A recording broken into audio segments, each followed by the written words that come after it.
یہ کہانی میں نے ایک بک سے پڑھی تھی اور وہ میں آپ کو اب سنانے جا رہی ہوں۔ اس کہانی کا نام پیٹ فوٹ ہے اور پیٹ فوٹ ایک بلیک ڈاگ کے نام سے بھی جانا جاتا ہے جو کہ ایک بھوت ہوتا ہے۔ اور اس کہانی میں لوگ سمجھتے ہیں کہ اگر آپ کے پاس سے پیٹ فوٹ گزر جائے تو اس کا مطلب ہے کہ آپ مرنے والے ہیں۔ یہ کہانی ایک آدمی کی ہے جو اپنا آفس سے کام ختم کر کے گھر واپس آ رہا ہوتا ہے۔ رات بہت گزر چکی ہوتی ہے، وہ آدھی رات کو اپنے گھر واپس جا رہا ہوتا ہے تو اس لیے اس روڈ پر کوئی گاڑی یا کچھ بھی نہیں ہوتا۔ وہ بس جلدی جلدی اپنے گھر پہنچنا چاہتا ہوتا ہے تاکہ آرام سے اپنے گھر پہ اپنے بستر پہ جا کے سو جائے۔ جس راستے سے وہ جا رہا ہوتا ہے وہاں پر اسٹریٹ لائٹس ہوتی ہیں تو بس وہ انہی کے سہارے چل رہا ہوتا ہے ورنہ وہاں پہ کچھ نہیں ہوتا۔ لیکن یہ راستہ اس کے گھر سے کافی دور ہوتا ہے تو وہ سوچتا ہے کہ وہ دوسرا راستہ پکڑ لے اور اس طرف جانے لگتا ہے۔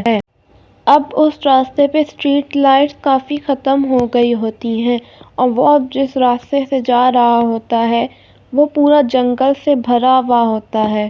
اسے تھوڑا ڈر بھی لگ رہا ہوتا ہے لیکن زیادہ نہیں، اور وہاں پہ کچھ زیادہ ہی خاموشی ہوتی ہے۔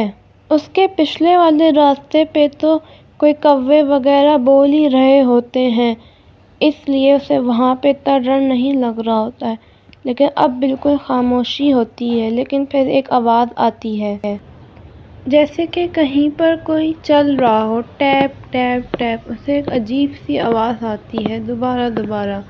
وہ رکتا ہے تو آواز رک جاتی ہے، اپنے پیچھے دیکھتا ہے تو کوئی بھی نہیں ہوتا، پھر وہ دوبارہ چلنا شروع کرتا ہے۔ ایک دم سے اس کے ذہن میں خیال آتا ہے کہ جو لوگ بات کرتے ہیں کہ رات کے اندر یہاں پر پیٹ فوٹ آتا ہے، وہ کہتا ہے میں بھی کیا فالتو باتیں سوچ رہا ہوں، پیٹ فوٹ ریئل تھوڑی ہے۔ پر اس کے ذہن میں وہی خیال آ رہا ہوتا ہے کہ پیٹ فوٹ جب چلتا ہے تو اس کی ایسی ہی آواز آتی ہے اور اسے ایسا لگ رہا ہوتا ہے جیسے وہ اس کے برابر میں ہی ہے، اس کے بالکل برابر سے ہی آواز آ رہی ہوتی ہے۔ اور وہ بھاگنا شروع کرتے ہیں تو زور زور آواز آتی ہے، وہ رکتا ہے تو آواز رک جاتی ہے، ٹیپ ٹیپ ٹیپ اس سے آواز آئے جا رہی ہوتی ہے۔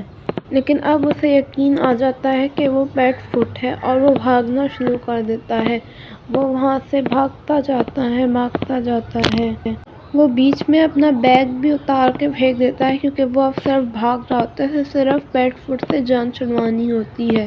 لیکن جیسے ہی وہ اپنا بیگ اتارتا ہے وہ آواز رک جاتی ہے۔ وہ شکر کرتا ہے، پھر اپنا بیگ لینے واپس جاتا ہے، لیکن وہ جیسے ہی اپنے بیگ کو اٹھاتا ہے تو اسے وہی آواز آتی ہے، اپنے بیگ کو ہلاتا ہے تو وہی آواز آتی ہے۔ تو پھر اسے یاد آتا ہے کہ ہاں اس نے اپنی بوٹل پہ ایک کی چین لگائی تھی جس کے اندر پانی تھا، وہ ایک پیاری سی مچھلی کی کی چین تھی اور وہ جب ہلتی ہے تو آواز آتی ہے ٹیپ ٹیپ ٹیپ۔ اور وہاں اس وقت آدھی رات میں وہ آدمی زور زور سے ہنسنا شروع کر دیتا ہے۔ وہ سوچتا ہے کہ وہ سمجھا کہ پیٹ فوٹ ریئل ہے اور وہ اس کے پاس آ گیا ہے اور وہ اب مرنے والا ہے۔ کتنا بیوقوف ہے، اپنی کی چین کی آواز کو نہیں پہچان سکا۔ اس کے بعد وہ ہنستے ہنستے ہی اپنے گھر چلا جاتا ہے۔ اب اس کے بچے جب بھی بھوتوں سے ڈر رہے ہوتے ہیں تو وہ انہیں اپنی یہی کہانی سناتا ہے اور اس کی پوری فیملی اس پہ بہت ہنستی ہے۔